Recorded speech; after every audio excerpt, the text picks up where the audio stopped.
I have a daughter with cerebral palsy. Her name is Clara and she's 11 years old. The moment I found out about her situation, empowering people with disabilities became a passion for me. And out of this passion, I created Livox.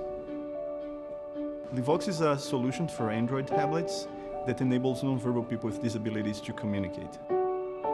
It's a really big challenge for people with severe disabilities, but also people with learning impairments to engage in a regular classroom. I applied to Solve because there are over 1 billion people with disabilities on the planet, and they are the group with the highest risk of social exclusion. The MIT Solve Teachers and Educators Challenge is very tied up with what we do, and people with disabilities, they must not be left behind.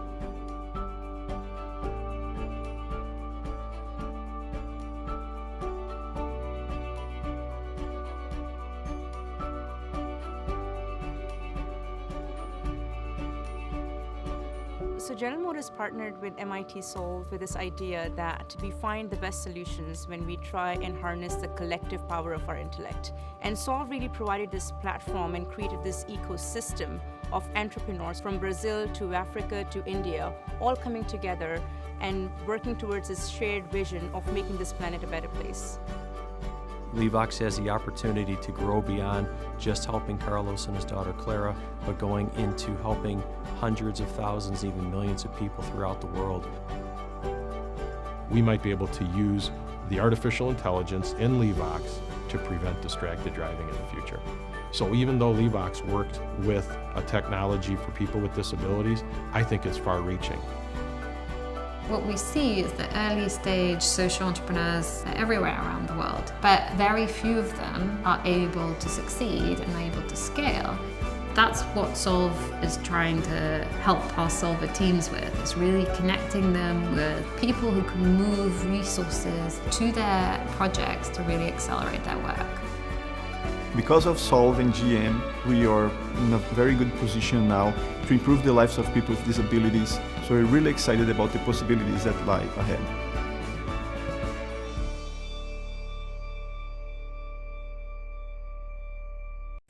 Thank you everyone for joining our first investor showcase.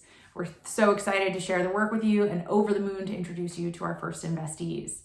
Some of you may already be familiar with our work and with Solve Innovation Future, but for newcomers, Solve Innovation Future is a groundbreaking philanthropic venture fund dedicated to directing catalytic investments to early stage entrepreneurs that are laser focused on solving the world's most pressing problems. Organized as a donor advised fund with MIT Solve serving as the donor advisor, Solve Innovation Future will raise $30 million over time through tax-deductible gifts to MIT. A donor-advised fund allows us to be entrepreneur-centric and to use traditional and innovative tools to disperse capitals to best meet the needs of our entrepreneurs. We'll use both debt and equity, but also creative revenue-sharing agreements and convertible notes. Over the past several months, we've reviewed dozens of our for-profit solver teams and are thrilled to make investments in Afya, Kinedu, and Queen of Ra. In this session, you'll have the opportunity to hear from these founders as they pitch their solutions and answer questions during an interactive question and answer session. But before we begin, I'd like to introduce one of our advisors, Ray Rothrock, who in 2013 retired from Venrock as partner emeritus. Venrock is the original venture investment arm of the Rockefeller family, and during his 25-year career at Venrock, he invested in 53 early stage companies. Say it again, 53 early stage technology companies. He led both the internet and energy practice and was a member of the management committee for Venrock. No big deal. Ray sits on the MIT Corporation and with more than 2 decades of experience in venture. He's lived through the ups and the downs of deploying capital to early stage companies. Ray coached us through Solve Innovation Future's first year, and his guidance continues to help us position our novel work. Ray, it seems appropriate and fitting to have you kick off our first investor showcase. We're so grateful to have you. Thank you for joining us today, and I'll let you take it away. Thank you, Casey. I'm delighted to be with all of you today, phoning in here from California. You've heard a lot about innovation today. GM's rapid response to produce critical care ventilators is just one incredible example. General Motors is, of course, a public Fortune 100 with over 100,000 employees. But if given the right capital and support, which early stage startup could make a massive impact like General Motors? Well, venture is an extremely important part of the innovation ecosystem. It provides capital to smart, enterprising entrepreneurs who are often solving very difficult problems. Venture, as we know it, has been with us for a very long time, all the way back to the 50s, but it wasn't always as big and as powerful as it is today. For example, in 1988, when I joined Venrock, there were about 50 firms managing only about $1 billion. Last year, the National Venture Capital Association reports that there are over 1,500 firms and over $100 billion to deploy in attractive businesses. Think about those inexpensive ventilator designs that Raphael mentioned. If someone has a great idea or prototype, but they can't access the capital or the required support needed to further develop it, well, that's a huge opportunity lost. But what about the many socially motivated, tech based businesses who are not in the mainstream of venture capital? What do they do? And how much do they need? The UN estimates that there is about a $2.5 trillion annual funding gap to achieve sustainable development goals. Grant funding is one terrific source of capital, and there is much grant money in the market, but it's limited. Further, securing financing to scale is far more difficult for social entrepreneurs in smaller countries and developing economies, or entrepreneurs serving post conflict or refugee populations, or entrepreneurs with hardware based solutions. Social entrepreneurs can build investment friendly, profitable, and scalable businesses, and growth capital can help accelerate the adoption of tech based innovation. However, if we focus only on social entrepreneurs who fit a traditional venture funding model, we'll miss out on the early stage social entrepreneurs who prioritize impact. These three solver teams are great examples of ideas with impact. The mission of Solve Investment Future is to fill the critical gap in the funding market and to set the investees up for growth and expansion. SIF will do this by leveraging philanthropic capital and deploying the capital with a venture lens. A deal requires an idea and a team to take thoughtful risk. The SIF team works closely with the entrepreneurs to build viable models that will support durable business for the long term. Introducing the concept of impact makes this work even more critical as customers and beneficiaries rely on social enterprise to meet some of their basic needs as people. For sure, this will be hard, but it will be essential if we are to capitalize on these opportunities to make a better world. As a VC of 32 years, I saw a lot of pitches, met a lot of people, and was amazed at the ideas. My wife would describe it as seeing the future. Of the many lessons learned, one really sticks out, and that is results. Results. In this case, impact matters. It really does. To the entrepreneur, you should imagine and paint a picture of how you define success and impact. If you can't, then you probably need to go do a little bit more homework. Results do matter, and impact matters too. These three investments will be the first of many, and I challenge Solve Innovation Future to invest wisely, advise thoughtfully, and always be nimble. As we used to say in the venture business, when smart people set about to solve hard problems, with quality sponsorship, good things will happen. I'm sure they'll happen here for the Solve Innovation Future. Thank you so much, Ray. It's a perfect lead-in for our solver teams. To start things off, please welcome Melissa Menke, founder and CEO of Afya, a 2018 Frontlines of Health solver. Afya is using novel technology to address the COVID-19 crisis, and we're investing in Afya so that they can have access to flexible capital to launch new tools to expand her company and to better serve the urban poor. Take it away, Melissa. Hi, I'm Melissa, and I represent a team in Nairobi that delivers quality healthcare to low-income Kenyans at a disruptively low cost. Quality is the silent killer in global health. More people died last year in low and middle income countries because they accessed healthcare that didn't work for them than because they didn't have access at all. Globally, the investments that we've made in health infrastructure are not being matched with investments in making sure that that infrastructure works for people. So why is it so difficult to deliver quality healthcare? Kenya has few physicians and specialists for its population of over 50 million people. If you lived at the poverty line and took yourself to a public hospital when you felt sick, you'd only have about a 40% chance of getting the correct diagnosis. And even if you got the right diagnosis, the hospital would only have the drugs you needed in stock about half of the time.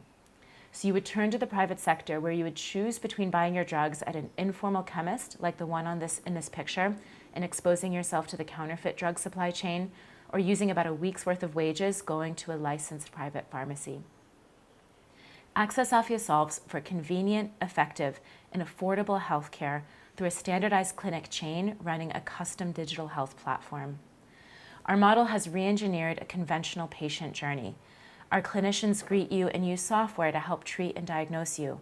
We follow up with you via text message after your visit and before your next one. We have rapid and digital diagnostics at every single clinic and an advanced lab that's able to provide services for the full network. From our consultation room, you can talk to specialists and physicians via telemedicine when you need to.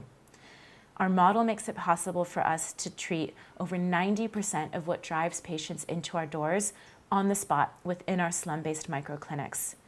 And we do this at a cost that is 300% cheaper than at a comparable clinic. And our model is working. We are the highest rated primary healthcare provider in Kenya. We have also moved the needle on other key impact metrics.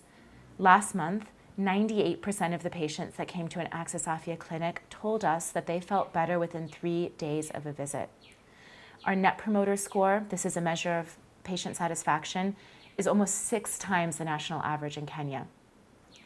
In comparison to having only about a 50% chance of having drugs available at a public clinic, we have been able to maintain 99% stock availability for the last 3 years.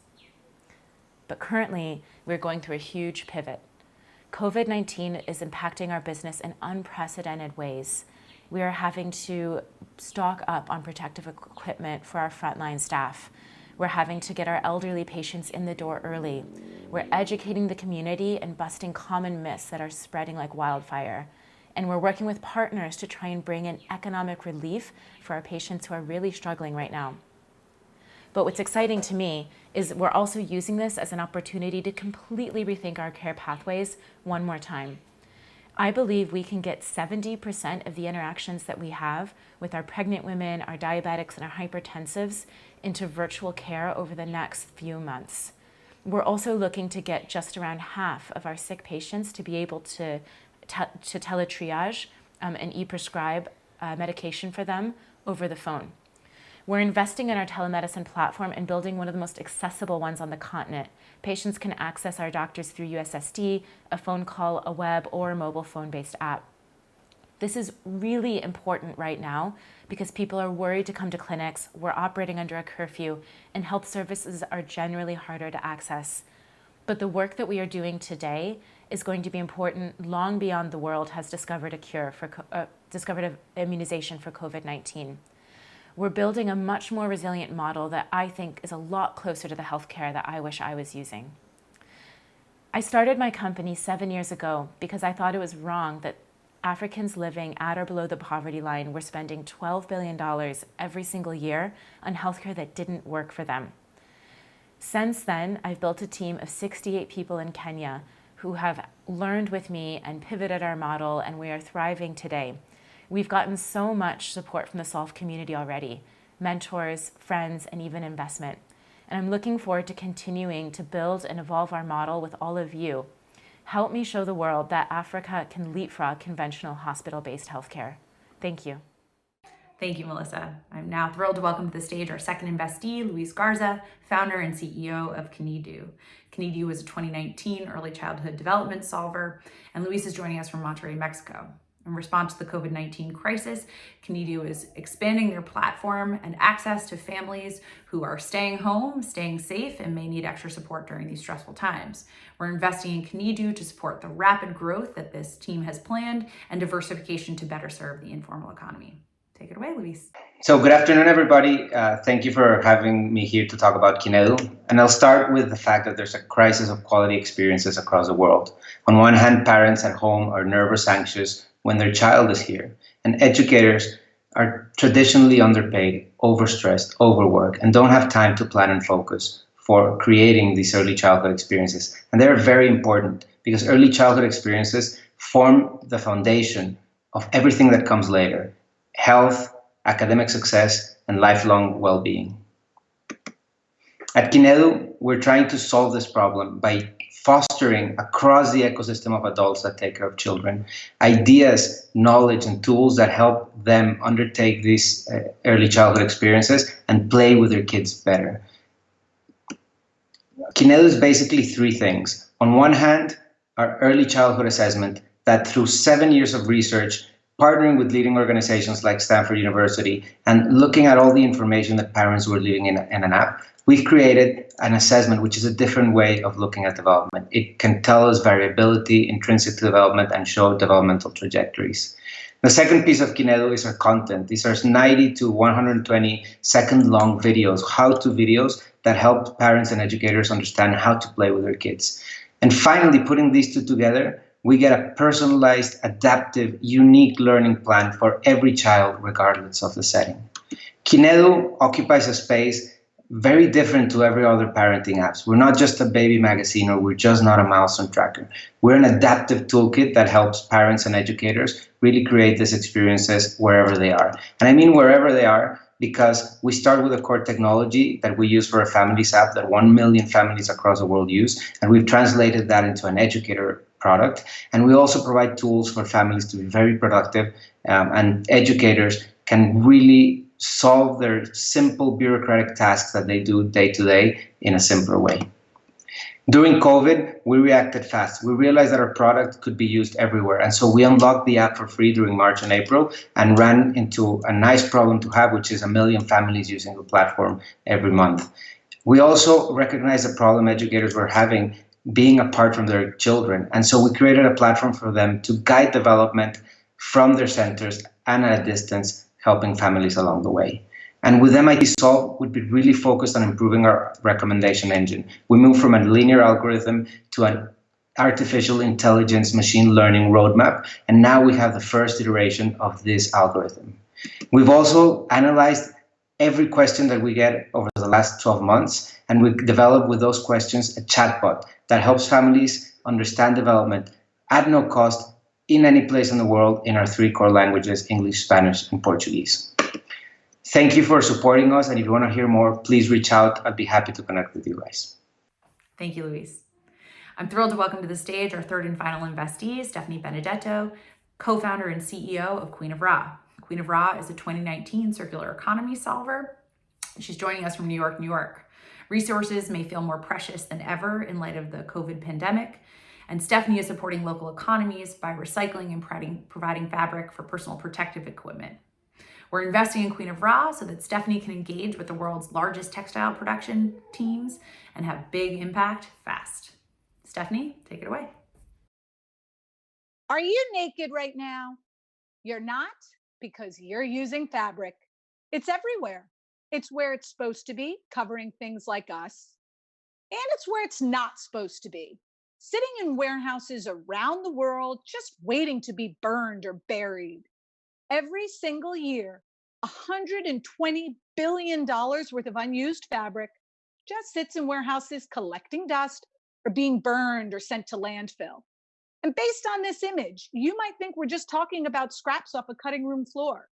But for some of our enterprise customers, this wasted inventory is so big, it represents up to 15% of their bottom line in just 1 year. At that volume, waste isn't just environmentally irresponsible, it's a CFO issue.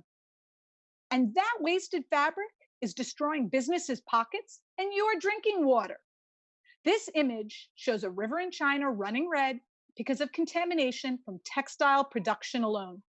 And I know about this problem because my family has been in the fabric business for over 100 years. Queen of Ra's marketplace matches buyers and sellers of unused fabric, keeping it out of landfill and turning that pollution into profit. So how do we bring this waste back to life? Let's take one of the world's biggest fashion brands who we work with. Before Queen of Ra, what you see here was their actual inventory management system for unused fabric. And by inventory management system, I obviously mean Excel spreadsheet. riddled with error, costing the business a fortune, and they didn't even know it. Today, they manage all their unused inventory in just one place. We make the transition from warehouse to web seamless. Then we match all that unused fabric with our community of 135,000 buyers around the world. And when orders are placed, we'll take care of everything end to end. And we'll calculate for you in real time things like the water, the toxins, the energy, and the dollars saved by leveraging the Queen of Raw system. That is why we're so excited to partner with MIT Solve. And we've already saved over 1 billion gallons of water doing it. That's enough clean water for 1.43 million people around the world to drink for 3 years. So why does any of this matter now? We are in a period of massive disruption, requiring us to digitally innovate our way out of crisis. For supply chains to be resilient and agile, this means reducing our customers' costs while sustainably securing the raw materials needed across their supply lines in real time. Unused textiles can still fill orders on demand, at a discount, and away from areas impacted by disruption, all while honoring their commitments to sustainability. I want my 4-year-old son to have clean water to drink, clothes that aren't toxic to wear, and a planet to live on. And I know that together we can solve the world's water crisis and turn pollution into profit. My name is Stephanie Benedetto, and I'm the Queen of Raw. Hi again. Looks like we had a glitch with all of the traffic to our site. Thank you all so much for tuning in to Virtual Solve at MIT. It means the world to us and to our community. I can confirm we're back up and running on Facebook, Twitter, YouTube, Hopin, and solve.mit.edu. A part of Ray Rothrock's message to our community was cut off. So I'm delighted to introduce Ray Rothrock, Solve advisor with 25 years of venture investing experience. Ray sits on the MIT Corporation, and with more than 2 decades of experience in venture investing, he has lived the benefit of deploying capital to early stage companies. Thank you, Casey. I'm delighted to be with all of you today, phoning in here from California. You've heard a lot about innovation today. GM's rapid response to produce critical care ventilators is just one incredible example. General Motors is, of course, a public Fortune 100 with over 100,000 employees. But if given the right capital and support, which early stage startup could make a massive impact like General Motors? Well, venture is an extremely important part of the innovation ecosystem. It provides capital to smart, enterprising entrepreneurs who are often solving very difficult problems. Venture, as we know it, has been with us for a very long time, all the way back to the 50s. But it wasn't always as big and as powerful as it is today. For example, in 1988, when I joined Venrock, there were about 50 firms managing only about $1 billion. Last year, the National Venture Capital Association reports that there are over 1,500 firms and over $100 billion to deploy in attractive businesses. Think about those inexpensive ventilator designs that Raphael mentioned. If someone has a great idea or prototype, but they can't access the capital or the required support needed to further develop it, well, that's a huge opportunity lost. But what about the many socially motivated, tech-based businesses who are not in the mainstream of venture capital? What do they do? And how much do they need? The UN estimates that there is about a $2.5 trillion annual funding gap to achieve sustainable development goals. Grant funding is one terrific source of capital, and there is much grant money in the market, but it's limited. Further, securing financing to scale is far more difficult for social entrepreneurs in smaller countries and developing economies, or entrepreneurs serving post-conflict or refugee populations, or entrepreneurs with hardware-based solutions. Social entrepreneurs can build investment-friendly, profitable, and scalable businesses, and growth capital can help accelerate the adoption of tech-based innovation. However, if we focus only on social entrepreneurs who fit a traditional venture funding model, we'll miss out on the early stage social entrepreneurs who prioritize impact. These three solver teams are great examples of ideas with impact. The mission of Solve Investment Future is to fill the critical gap in the funding market and to set the investees up for growth and expansion. SIF will do this by leveraging philanthropic capital and deploying the capital with a venture lens. A deal requires an idea and a team to take thoughtful risk. The SIF team works closely with the entrepreneurs to build viable models that will support durable business for the long term. Introducing the concept of impact makes this work even more critical as customers and beneficiaries rely on social enterprise to meet some of their basic needs as people. For sure, this will be hard, but it will be essential if we are to capitalize on these opportunities to make a better world. As a VC of 32 years, I saw a lot of pitches, met a lot of people, and was amazed at the ideas. My wife would describe it as seeing the future. Of the many lessons learned, one really sticks out, and that is results. Results.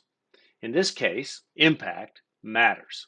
It really does. To the entrepreneur, you should imagine and paint a picture of how you define success and impact. If you can't, then you probably need to go do a little bit more homework. Results do matter, and impact matters too. These three investments will be the first of many, and I challenge Solve Innovation Future to invest wisely, advise thoughtfully, and always be nimble. As we used to say in the venture business, when smart people set about to solve hard problems, with quality sponsorship, good things will happen. I'm sure they'll happen here for the Solve Innovation Future.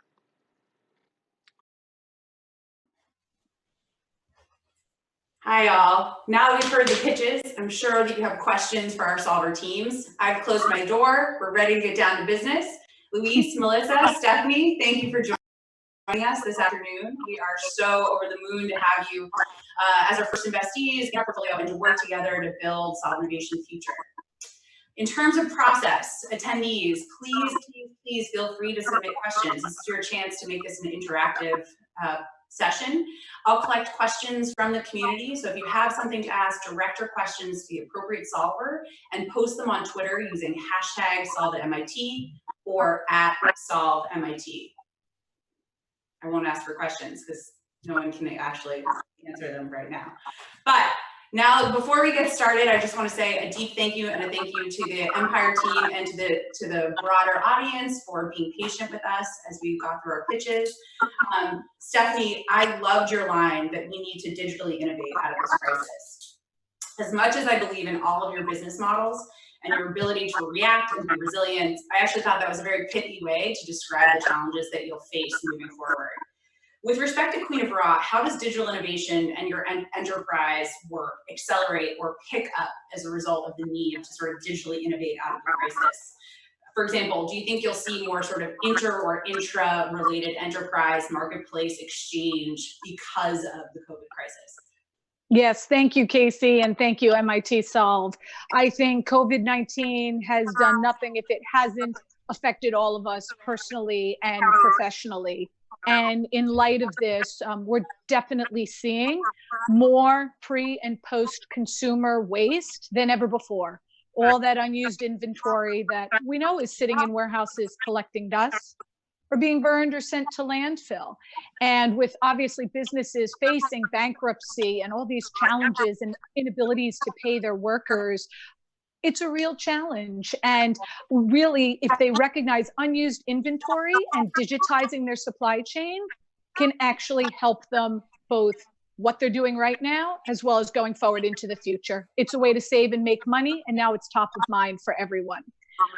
In terms of what we're seeing now with our community, we're slowing things down, and they're actually able to take the time to leverage technology solutions that they otherwise probably wouldn't have focused on or paid attention to or had time to at all. And by being able to digitize parts of their supply chain, we can now help them identify in real time all that unused inventory, where it sits, and then they can choose to sell it within their own family of brands. They can choose to sell it with their community of suppliers around the world, or they can choose to sell it with other enterprise organizations. This really wouldn't have been possible without them being able to leverage technology to know what is going on and react to periods of disruption in real time. And to help our customers make the decision of what to do with their dead stock, whether to sell it internally or externally, we actually provide them with a lot of the data and the analytics that we're collecting, both about the behaviors that are happening in our marketplace, as well as what prices people are willing to pay in the secondary market, so they can actually realize real return and real value. The goal being, you find what you need, when you need it, at the right price. Don't need to ship anything anywhere anymore. And going forward, now that you got all this data, you can help minimize those waste streams intelligently using technology. And we're excited to be a part of that.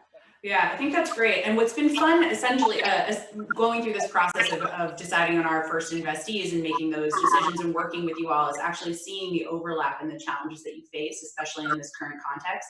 And I think your point on accelerating need from your clients actually is very similar to what Melissa is looking at. And you wouldn't necessarily see sort of a sustainability enterprise play as having very similar challenges to a healthcare provider. But Melissa, I think what I've been watching over the last few months is, and what you highlighted in your video, was the need essentially to accelerate adoption of some of your planning tools that were already in the works before. And I'm wondering specifically, how do you make sure once you really put put your foot on the gas and put the pedal to the metal to build those tools, that you actually ensure client adoption? So Stephanie's seeing sort of organic need to use your tools. Do you think you see that in the same way for clients or patients being driven towards a healthcare platform? Yeah, it's a really interesting challenge, because telemedicine was that kind of final frontier in the app and digital space. So even incredibly well-connected smartphone users in the US weren't necessarily picking it up at the speeds as one would have thought. And so now we're trying to do it with people who are not necessarily even smartphone users. What we're focusing on first is having our loyal patients move into virtual care. And that's a lot easier than changing the behavior of somebody that we don't have a long-term relationship with. So for us, that was step one. It was saying, a hypertensive that sees us every single month, now we can alert you, and we have this existing relationship and trust that we're going to start to go through care in this way. So we've kind of highlighted these common and vulnerable groups to target at first. Sort of second is people who feel sick.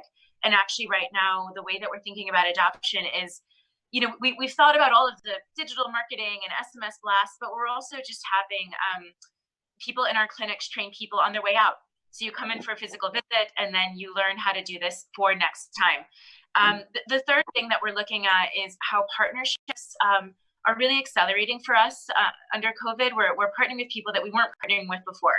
And I think because everybody's having to rethink everything, there's a lot of openness. So we've been able to integrate with a couple of insurance partners already, and then they're helping us with the client acquisition and education. Yeah, which makes sense. At some point, I'm going to put a pin on sort of the microinsurance idea, because I do think that's really interesting. We can dig into that. Something I didn't know a lot about before I got to know Melissa, so the group might be interested in that. But I think the idea of starting with new patients, and this is where it links back to what Luis deals with, and is pretty interesting. You've opened up your platform, and all of a sudden you have 1 million monthly users. How do you see those new clients who are similar to, rather than Melissa starting with existing patients and trying to grow, you've got all of these new clients who are already on your platform. How do you convert them so that they become stickier and become the basis? You're kind of working in reverse from what Melissa has. Yeah, definitely. It's sort of a nice problem to have 1 million monthly active users and then trying to convert them into paying users. The beauty about the model that we have is that the marginal cost is really zero. So it doesn't really matter if I have 1 million or 1.5 million. We can work with all of these customers.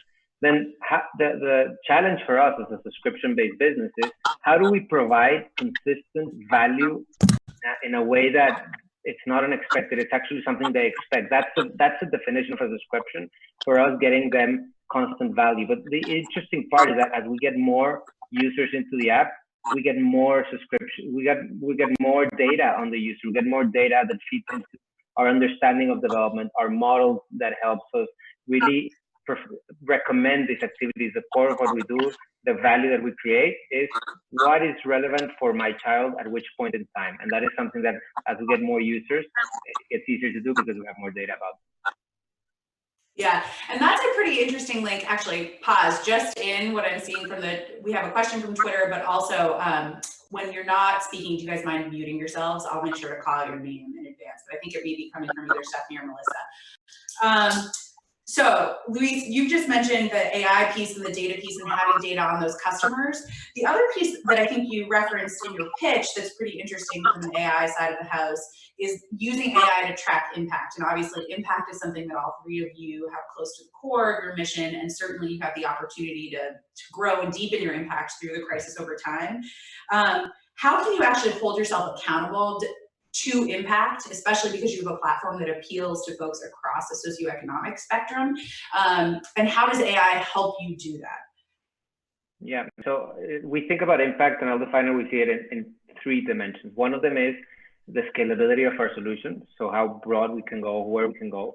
And that starts to run into challenges then when you get to families in lower income settings, because either they don't have connectivity or they don't have capacity to pay. And so we need to think about creative ways around that. The second part is what are we leaving in terms of knowledge to the world? One of the things that we feel is core about what we do is our initial assessment and personalization engine. And our roadmap is to have an initial assessment that anybody can use, that is reliable to track child development, and that is free for all, essentially. Mm-hmm. So you don't need a gatekeeper, you don't need a pediatrician. You as a parent, you as an educator can understand development through the eyes of our assessment. And so AI has been elemental in constructing this assessment, understanding how milestones fit in, what is the correlation between different milestones, and making that learn together, right? Because what we found is that if you think about development as classical physics, you're missing the point. It's really more like quantum physics, interdependent, interconnected, building upon each other. And so that is our core use of AI for us, is really understanding development better. Once you have that, selling them to the millionth or 2 millionth user, it's the same. You have that core technology that helps you understand development. So in terms of scalability, in terms of understanding development better, what we leave behind in this planet, AI has been elemental, and it will continue to be essential to make us more effective in understanding these two dimensions. Yeah, which makes a lot of sense. And I think, Stephanie, you've said the same thing about AI and blockchain allowing you to really track your impact in a place where Luis's impact is very micro, it's person-based versus thinking systems-based in the way that you work and you think about impact. And I'm curious, both incorporating a question that we have from the field that says, are there materials that you don't take, and or do you provide logistics for moving fabric? And how you think about that, recognizing that per your first answer, there's more dead stock than ever as a result of global social distancing guidelines. Yep, absolutely. And so in order to answer those questions is exactly why we leverage the technology that we do, is to be able to ensure both the information about the products that we're taking, where they come from, where they go to, how they get there. That's why we leverage tools like blockchain. And it's that B word that means a lot of things to a lot of people, but for us and for supply chain and goods moving around the world, and the world is really powered by a supply chain. And we're seeing now more than ever the impact that disruption in the supply chain has on us. Blockchain allows us to do that tracking and identification. It helps us really know that the information that we are capturing, there is integrity to that data. And so we help businesses build the story of what that product is made of, where it came from, where it goes to, what sustainability certifications are ascribed to it, and how it was created as waste. And in that way, we are able to vet and to curate and to know more about how first-rate and high quality the products are that we are moving. This was all dark data before tools like machine learning and blockchain. And now that brands have this ability to track and trace intelligently, and that they can stand behind those information and those numbers, they can actually share that information and story with their end customers. So many businesses are doing incredible things around sustainability, but they're not talking about it because they were afraid of making a mistake or not having the data to back it up. And with tools like blockchain, we are able to track for our customers the amount of water, toxins, energy, and dollars saved by the actions they're taking, and build out that full record and the story. And we can actually connect it to the QR code or the RFID thread in a finished good. So when you get that shirt, you as the end customer know where that dead stock came from, and the brand in turn knows what happened to that. And I think that's a game changer for the future. And by having all this data, it also helps us help our customers intelligently minimize waste streams going forward. Yeah, it's really interesting. What you've actually described, and the risk of becoming political or putting my foot in my mouth, which is my favorite activity, what you've actually described sounds very similar to contact tracing, right? And ability to use data to better understand people, and then applying sort of people and their movement and their exposure to disease, and then have better, essentially, healthcare prescriptions, for lack of a better word, for those folks. And Melissa, I'm wondering whether your telehealth platform could actually be the beginning of a way to move upstream for your patients, and whether you see that in your business model moving forward. Not dissimilar, where I love hearing about the number of data points you get every time you interact with a patient, and could you use those data points to actually move upstream and go to more sort of community-based and preventative healthcare versus treatment and clinic-based healthcare? Important, but probably not necessarily distinct from one or the other. You probably need both of those pieces to really deliver healthcare in a high quality way. Is that something that's a part of your plan moving forward? At the risk of sounding Big Brother? Oh, Melissa, you're still on mute. There you go. Yeah. So for starters, digital health works really well when it's within like a functional healthcare ecosystem. And because we want to start so far down market and work with people in slums, you know, the initial kind of digital health interventions weren't quite as effective. So we built lab services, we built access to rapid diagnostics, built out, you know, first aid, immunizations, everything. I think you guys know we do. So for the market that we're in right now, we're really excited for digital health to kind of like really supplement, you know, your physical care with virtual care and prevention. And actually the recent work we've been doing the last 3 years with our diabetes and hypertension program, which is what initially got us into Solve, really has taught us a lot about how to help patients lose weight, how to do things that are much more prevention leaning.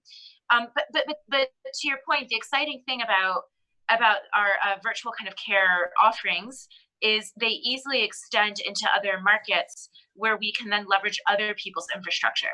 So when you get kind of into mid-market, when you get kind of into people with insurance, we don't usually need to build out the physical care side of that. We need to integrate.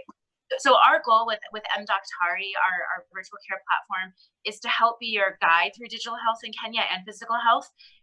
We really as your partner that's helping you figure out, I need to deploy one of Tibu, who's another Starters Here, riders to my house to kind of take a blood sample. I need to get my dawa to fill my prescription.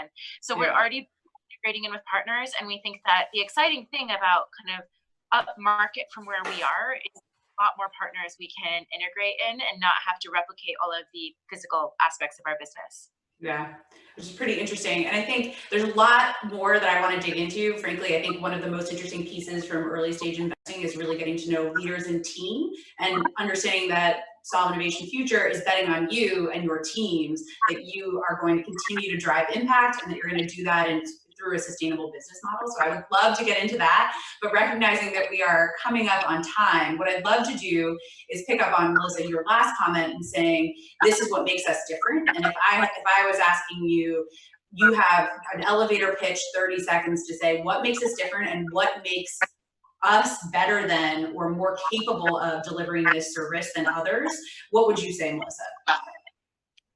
So we have 8 years of experience. Patients love us, and I really believe that the combination of proactive and preventative care, of virtual and physical care, is a huge differentiator from people who work on one or the other. Yeah. Luis, what about you? What makes you better than your closest competitor, and why can't anyone else do this? Our 6-7 year focus on evidence-based and research-based approaches, combined with the generation of an adaptive plan, adaptive tools that grow not only with parents, but with the whole ecosystem of adults. It's really three-pronged. It's evidence-based, it's an ecosystem approach, and it's the adaptive component that makes it. And Stephanie, your turn. Yeah, for us, it's all about community, community, community. My family's been in the business for over 100 years, but my team and I have now built a community of over 135,000 users. And that community coming together, we truly believe that we can change the world and solve the world's water crisis. We're not stopping till we do. Well, you got me excited enough that I've broken my pen. So that's how you know that I'm really juiced up to work together. And I think what it was fun to hear, again, there's just so much overlap in it. I think that's across Solve. I think it's across the Solve Innovation Future investees. I hear experience, I hear community, and I hear data-driven and technology. And I think it's really neat to bring you all together and see you working and be so laser-focused on the world's most pressing problems and using strategies that are really similar across products and platforms. So thank you for joining us today. I am really thrilled to be working together. I'm excited to be sharing updates about your businesses with this broader group moving forward. And I'm hopeful that this is the first step in a very long journey together, both with you and with other solvers and certainly our broader community. So thanks for joining the Q&A. That's all the time that we have for the Q&A section. But before we end our investor showcase, I'm thrilled to introduce our advisor and our first anchor donor, Noubar Afeyan. Noubar is the founder, senior managing partner, and CEO of Flagship Pioneering. Throughout his long-standing career as an investor, entrepreneur, CEO, and venture capitalist, Noubar has co-founded and built more than 40 companies, including one that you've been hearing a lot about in the news recently, Moderna Therapeutics. In 2012, Noubar received the Technology Pioneer Award from the World Economic Forum. He served as the chairman of the Global Agenda Council on Chemicals, Advanced Materials, and Biotechnology of the World Economic Forum, and he's a member of the Metal Council on Engineering Technologies. He currently sits on the MIT Corporation Board and has received the Ellis Island Medal of Honor, which recognizes Americans who have distinguished themselves as US citizens and have enabled their ancestry groups to maintain their identities while becoming integral parts of American life. Whoa. Noubar, thank you for joining us today. We are really, really grateful to you both for your tutelage and your support. After Noubar's remarks, everyone will hear directly from Sanjay Sarma, Vice President of Open Learning at MIT and a member of the Solve Steering Committee, and Priya Lakhani, founder and CEO of Solver Century Tech, to teach the power of online learning. So really excited to welcome Noubar. He will pass the torch to Sanjay and Priya, and then we'll get back together to close out the investor showcase. Thanks so much again to our Solver investees, and looking forward to hearing from a few more speakers before we close out the day. Thanks so much. Thank you. Hi. Since graduating from MIT in 1987 with a PhD in biochemical engineering, at a time when biotechnology was still in its infancy, much of my career has centered around uncovering new ways to improve the human condition. Flagship is the culmination of that pursuit, an experiment in institutional innovation and professional company creation, built by scientific entrepreneurs who, like many in the room today, live to explore the unprecedented, often in ways that others consider unreasonable. We call this activity pioneering. Such an unprecedented and unreasonable innovation was the idea of using mRNA as a new type of medicine, something we started working on in our labs at Flagship a decade ago. Along the way, this idea led to the creation of Moderna. The company invented a whole new platform that is today being applied for the development of a possible vaccine against the new coronavirus. Among another 15 clinical development programs going after other infectious diseases, cancer, cardiometabolic diseases, and rare diseases. All of that in just 10 years. Pioneering is all about envisioning with some precision what will be possible in the future that you foresee, and bridging that future state with the present, working backwards, if you will, and devising a stepwise execution plan to building the future you foresee, even as skeptics converted to supporters as you develop proof points. In a similar vein, the Solve initiative at MIT finds innovators with new breakthrough ideas to make a better world, the world they envision. However, as we've heard throughout this session, without access to capital and support, these ideas can wither before they build momentum to drive impact. Solve Innovation Future bridges that gap. Last year, I made an anchor commitment to get the fund off the ground, and I'm proud of the progress we have made. To continue this growth, thereby scaling solver teams, we need more support. I charge you with getting involved in whatever way you can, whether by donating to the fund, joining as a member of the Solve community, or volunteering your time as an advisor. And one last thought. We are living in extremely turbulent and uncertain times. You might feel it is therefore harder to innovate and pioneer and start companies than it would be in better times. But stop and think of what you were doing every day before the COVID-19 crisis. That is voluntarily going to the edges of the possible, maybe the edges of the impossible, and finding and extracting value through new solutions to big problems.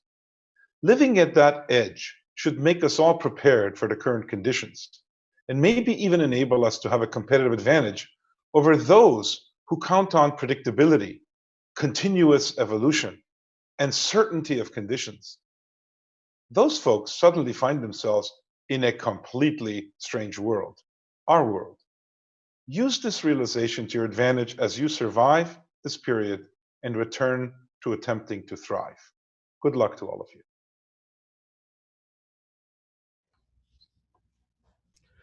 Hi, very nice to meet you all and good to be presenting here on the Solve stage. My name is Sanjay Sarma. As Casey just said, I'm the Vice President for Open Learning at MIT, and Open Learning is an office that we set up officially 10 years ago, but it really started about 20 years ago when MIT established something called Open Courseware, where we gave our curriculum away for free to the world. More than 300 million people have come and downloaded this curriculum. We then set up something called MIT X, and MIT X now has more than 4 million unique enrollees, 9 million enrollments, taking courses on everything from quantum mechanics to linguistics to culture to the humanities.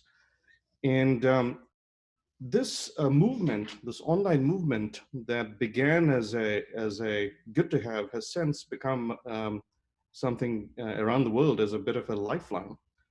In 2012, MIT and Harvard established something called edX. We invested $30 million each, and we established this nonprofit.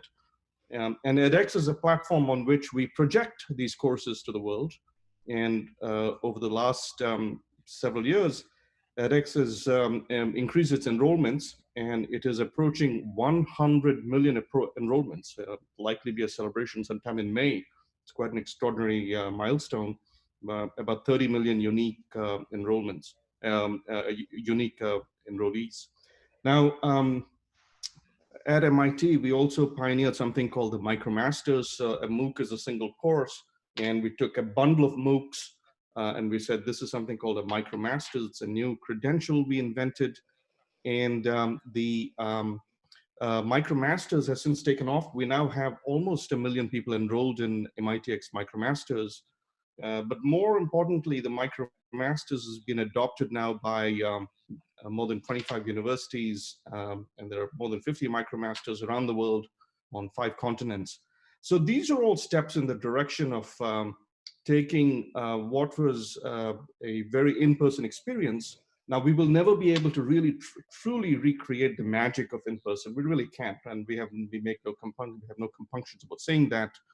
But there are things that involve knowledge transfer, and we think that taking that online is the right and natural thing to do. And here in 2020, as we face COVID, we all see that that's the way the world is surviving and has survived for the last 2 months. So very interesting times. And I think that this is COVID-19 is in 2020 sort of training us for a year to take online education seriously, to really think about how we improve our pedagogy online, etc. And it's going to put a lot of universities as well in financial trouble. When students come back, universities have to figure out precisely how they make the in-person experience valuable, with coaching and executive, with sports and with the community and so on, flipped classrooms, better pedagogy, etc. So very interesting times. It's also a great pleasure to have Priya on the line here today to talk to her, or I should say on Zoom today, to talk to her about all the things that are happening in the world of K-12 education. So let me just start, Priya, by saying, what are you seeing? And let me preface it by saying that one of the things we've learned is during COVID, edX enrollments have increased 5 to 10x, but religion courses particularly have increased like 15 to 30,000%. Get that? 15 to 30,000%. So what are you noticing in this world? Yeah, so necessity is the mother of invention. And I think that, we all looked at online as this bolt-on potentially pre-COVID, but during COVID with, so many students around the world all learning online, even in K-12, and parents suddenly putting on their teacher hats, and homeschooling their kids when they can, if they're not working or juggling things, they're all relying on online. And so at Century, we have produced a platform that has curriculum materials for K-12 on it. And what we're seeing, as you've experienced at MIT and with edX, is a huge, a rocket launch of this technology all across the world. We've seen it skyrocket in terms of user numbers. So new learners who wouldn't ordinarily look at online learning as their go-to are logging in and learning every day. So usage itself is increasing. Instead of using it once a week for blended or flipped learning, for example, in a subject, they're going every day and using this as their main resource. So it's the digital rather than looking at the textbook. And because it's a personalized system, it uses AI and neuroscience. It's able to spot what a student needs to do next. That's really important with online education, because you're stuck. You can be on some sort of online content. Students, for them, it's their go-to, but teachers, I'm also seeing teachers are looking at this technology, they're using the technology, and that's extraordinary because this is a sector where we often saw a lot of inertia, right? So over the last decade or two, people talked about online technology. We're now talking about AI technology in education. And a lot of teachers were very skeptical about it, but now they've been forced to come forward and use it, forced to embed it into their virtual classroom. And so those numbers are all increasing. I think we're going to see a systemic change for some schools in the way in which they use technology, for some countries that are embracing it, where governments are encouraging their statewide systems to use it. But I think we'll also potentially end up with a big gap where other schools who are just using video conferencing technology, so they're just digitizing exactly what they used to do in the classroom, they may not end up going back to school after lockdown is lifted and changing much. So I think there may well be a gap in terms of how these sorts of technologies are used. Have you seen a lot of creativity from teachers? Are you seeing a jump in the ways an evolution in the ways they use the platform, use technology, use AI to aid them? Yeah. So I've seen teachers come up with their own ways to use the online technology. We can track everything, so we can see what they're doing, how they're using it, and they're coming up with all sorts of different ways. They're also coming up with lots of different content creation ideas. That's one thing that I've seen teachers do a lot, right? So new lesson plans, new lesson ideas, new intervention techniques, peer-to-peer collaboration, peer-to-peer marking, all these sorts of areas. And I think, I've never met a teacher who came to teach badly or didn't want her children to perform and exceed expectations. So I think that they're thinking outside the box, but these are still really, really challenging times for them. And I think the guidance, not every country has come up with the best guidance for their teachers. But what we have learned is a huge lesson in the fact that, unfortunately and very sadly, this pandemic has happened. What we need to now do is, I think we need to sort of put the skepticism to the side, as for now, and we need to look at the online technologies that have been developed by your organization, by Century Hours, by others, and we need to look at how can we leverage this advanced complex technology, how can we leverage these platforms to ensure that we build a far more robust teaching and learning systems. It's not just about learning, it's about the teaching and the delivery of teaching as well, so that, as you say, we can actually use the human in the classroom a bit more. So whether it's virtual or whether it's sports and collaboration on MIT's campus, how can we further 21st century skills, and how can we use technology for where it's best? So I think that question is definitely being asked by everybody now. But in the sector itself, what I'm happy to at least see is that people are far more open because they can now actually see the benefits firsthand. Fantastic. Thank you, Priya. So welcome to a new normal, I guess. I'm into that. And back to you, Casey.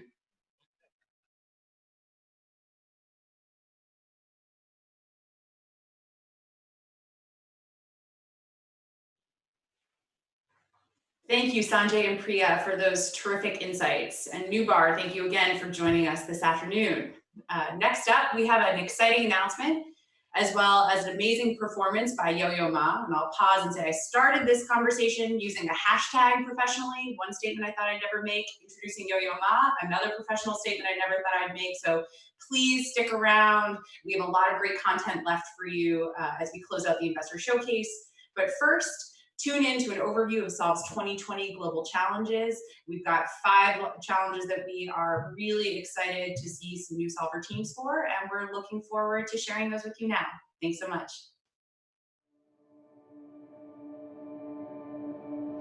At MIT Solve, we open the doors to MIT's innovation ecosystem, providing resources, funding, exposure, and expertise to scale the work of promising social entrepreneurs around the world.